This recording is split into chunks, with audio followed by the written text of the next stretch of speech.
Hello everyone, welcome back, and we are starting the new question paper, that is GATE question paper 2017, and we will be doing only organic questions. And in this class I will be doing the first 5 organic question, and the first organic question happens to be question number 17 of the set which I have hold of. Okay, so the first question is, the most suitable reagent for the following transformation is. So what are the functional groups available on this molecule? So this molecule, if you look, you have two functional groups. One is isolated double bond and one is alpha beta unsaturated ketone. And what you are doing is basically reducing the alpha beta unsaturated ketone so that only the alkene part gets reduced, ketone part remains intact, and isolated double bond remains untouched. Right? So what are the reagents which are given? One of them is lithium liquid ammonia. Second one is platinum oxide and hydrogen. Third one is LiLH4, and fourth one is B2H6. Let's go one by one. Okay, so I would start with option B because I found out the answer was A. So let's start with option B. So option B is PTO2H2. It is called as Adams catalyst. Very powerful catalyst. It will reduce double bond. It is such a powerful catalyst that it will reduce the isolated double bond, also the alpha beta unsaturated ketone double bond. It is easier to reduce isolated double bond by catalytic hydrogenation than this one, because this is conjugated. It's not very easy to reduce this double bond, but because it is a very powerful catalyst, PTO2 Adams catalyst, it will reduce both the double bonds. So please remember this. Second is LiLH4. Now how does LiLH4 works? LiLH4, you have basically hydride donor. You have Al which has negative charge and you are having 4 hydrogens. So basically hydrogen comes out as H minus.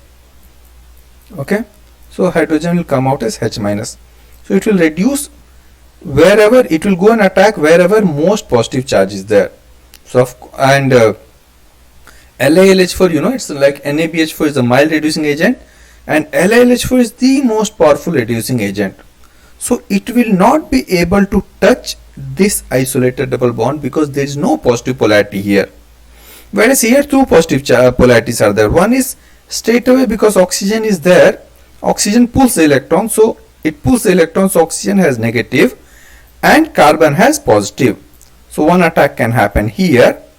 Apart from that, if you see canonical structures, even this double bond moves in, okay, and this goes up. So when it goes up, you get a canonical structure something like this.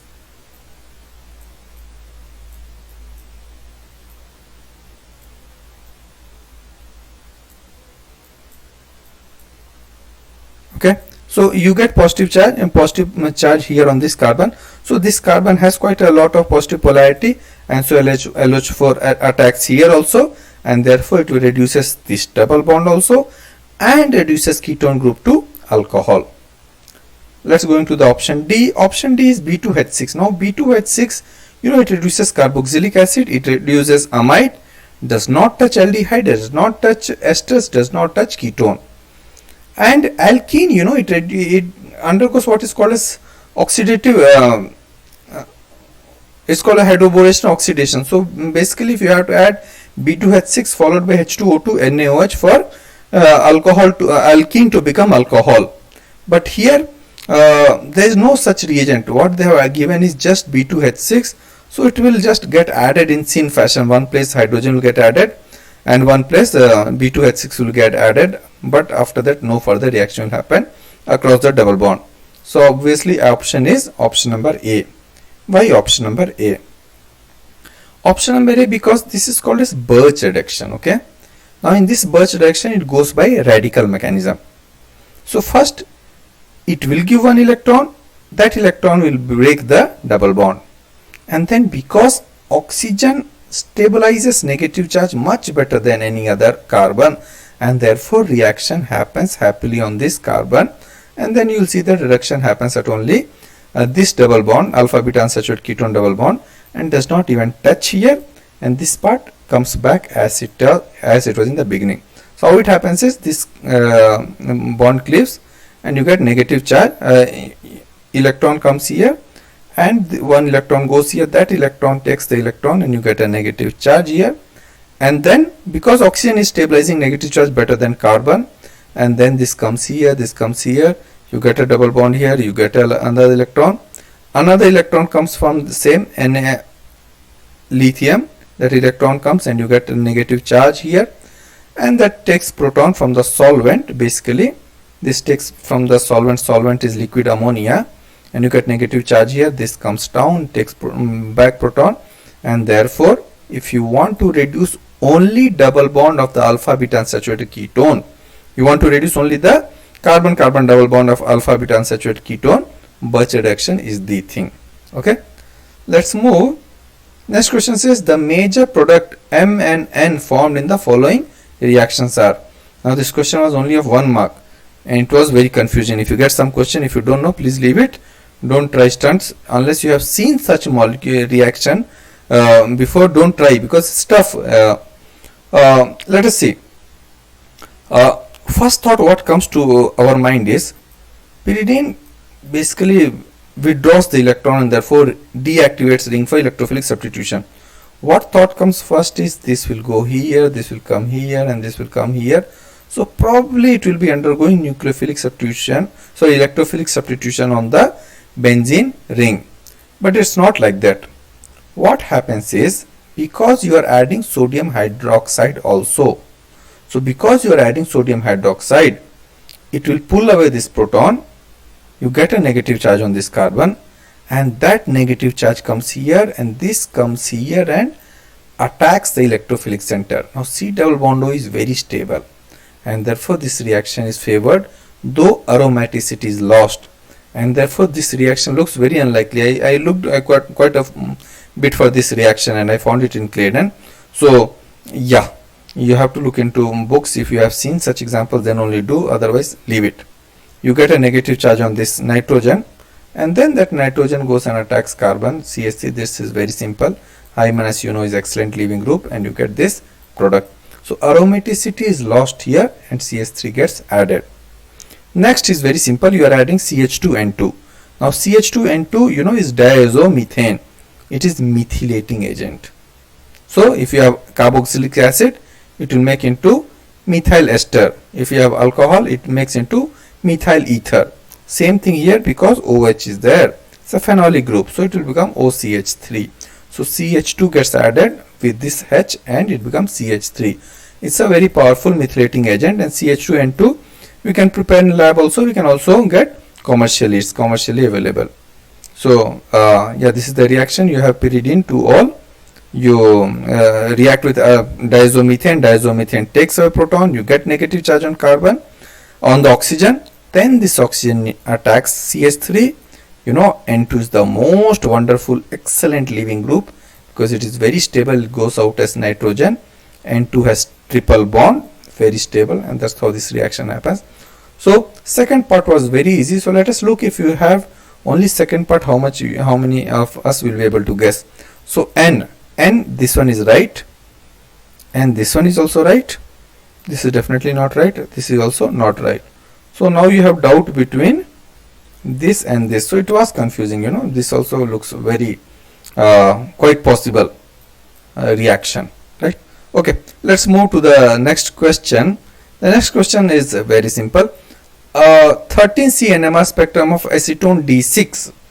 So acetone is there, in which instead of hydrogen you are having deuterium. 6 deuteriums are there. So CS3CO CS3, so 6 hydrogens were there.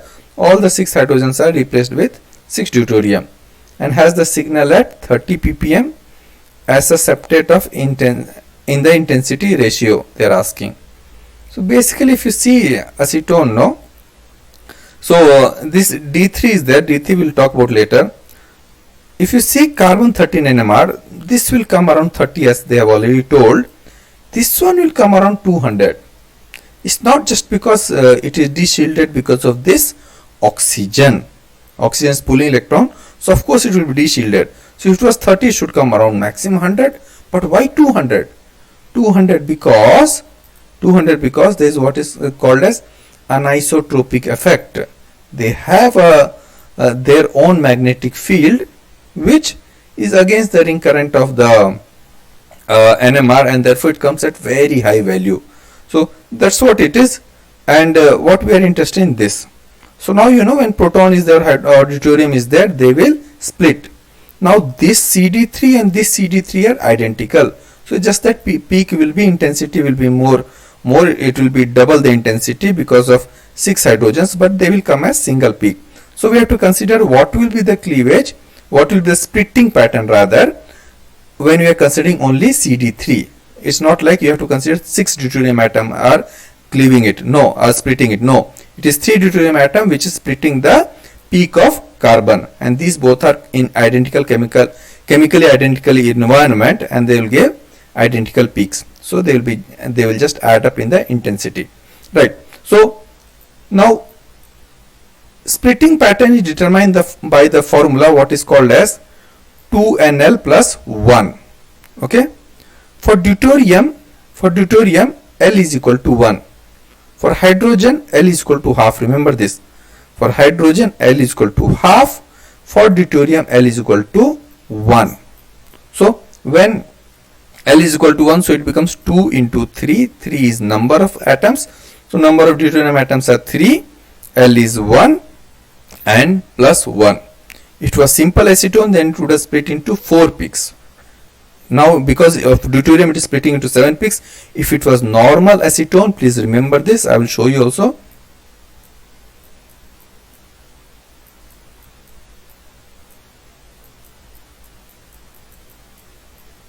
So hydrogen is half. So 2 into 3 into half plus 1.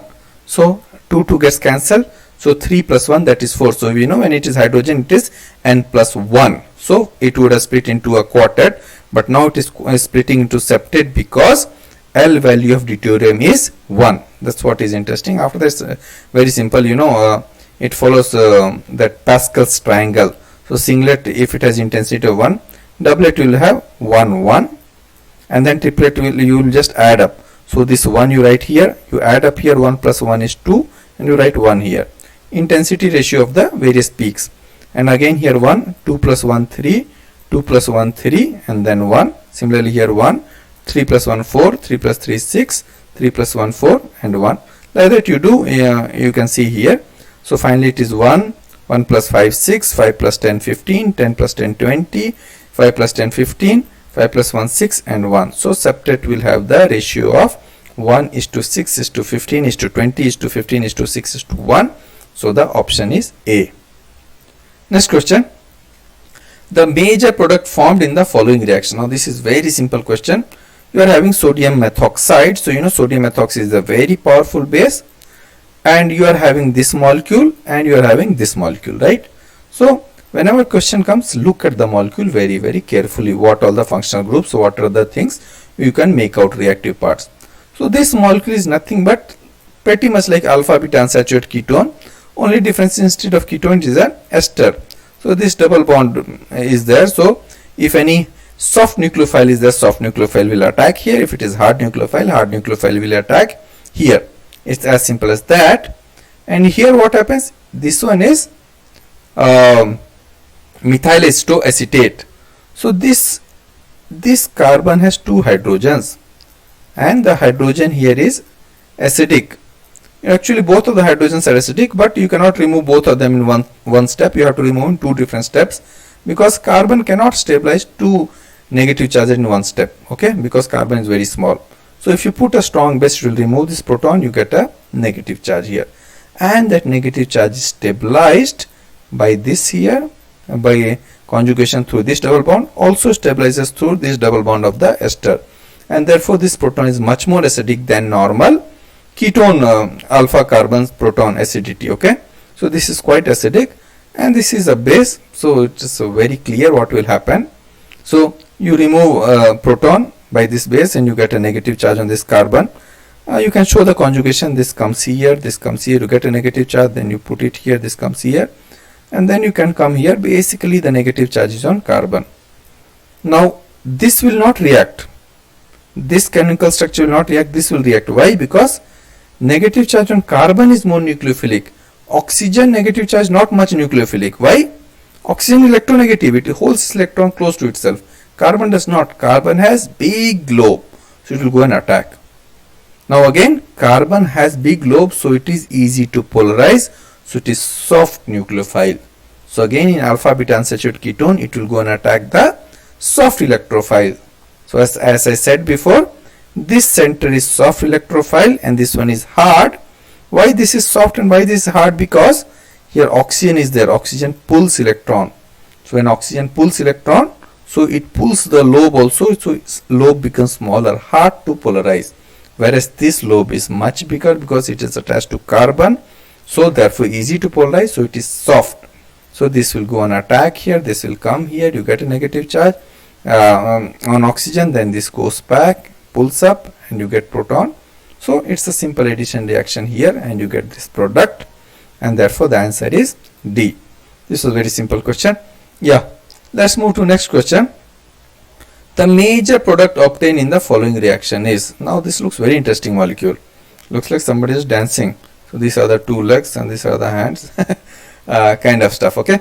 So what you're doing is you're reacting this molecule with 2,2-dimethoxypropane in presence of acid, para-toluene sulfonic acid. Now look at this molecule. This molecule is diol. Correct na? Position 1,2 diol it is. It is 1,2 diol, something like this.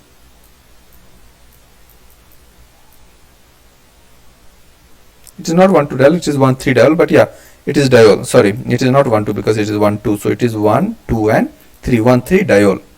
Now, diols can be protected as acetal in presence of acetone, we know that, or any ketones. So if you have ketone, both 1, 2 or 1, 3 depend upon the spatial arrangement. If they are cis to each other, so here they are next to each other. So this will go and attack here. This will go and attack here. We know that, and this goes out as water. So O and H in presence of acid. This reaction happens. But here, if you see, what is given here is 2,2-dimethoxypropane. Now this I have used during my PhD, so I know this very well. So this is a masked acetone. What is 2,2-dimethoxypropane? Let us see. Okay, 2,2-dimethoxypropane is this. So you are having propanone, that is basically acetone. You react with methanol in presence of H plus, so it forms acetal. You see, it forms acetal. So first methanol will go and attack here. This comes out, takes away proton, becomes OH. So that is the first hemiacetal. Second molecule will go and attack here, and then this goes and attacks here, and this goes out as water, and you get acetal. So generally in lab, no, we don't use ketones. Why? Because if you are using ketone, at the end of the reaction you are getting water. Now water and acid is there. So unless you remove this water will keep reversing back the reaction. And to remove this, you need a very, very complicated vessels, okay, apparatus.